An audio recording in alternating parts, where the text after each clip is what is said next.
একদিন এক দরিদ্র মানুষ মসজিদে এসে ইমামের কাছে বলল, হুজুর, আমার ঘরে খাবার নেই, আল্লাহ কি আমাকে ভুলে গেছেন? ইমাম মুচকি হেসে বললেন, তুমি কি আজ ফজরের নামাজ পড়েছ? লোকটি মাথা নিচু করে বলল, না।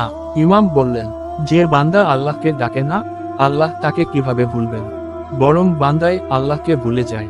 লোকটি সেদিন থেকে 5 ওয়াক্ত নামাজ শুরু করলো। কিছুদিন পর তার জীবনে শান্তি এলো, রিজিকের পথ খুলে গেল। এই গল্প থেকে কি শিখলাম আমরা? নামাজ আল্লাহর সাথে বান্দার সবচেয়ে সুন্দর সম্পর্ক। আল্লাহ কখনো বান্দাকে ভুলে যান না, বান্দাই দূরে সরে যায়। আরেকটি ইসলামিক গল্প শুনো। একজন যুবক এক আলেমের কাছে এসে বলল, হুজুর, আমি অনেক গুনাহ করেছি, আল্লাহ কি আমাকে ক্ষমা করবেন?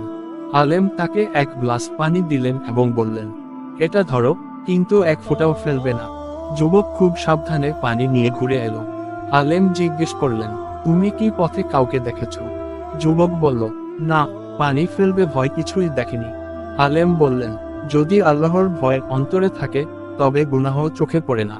যুবকের চোখ ভিজে উঠল, সে তওবা করল, আর তার জীবন বদলে গেল। এই গল্পের দ্বারা যা শিখলাম আমরা, আল্লাহর ভয় থাকলে গুনাহ থেকে বাঁচা সহজ হয়।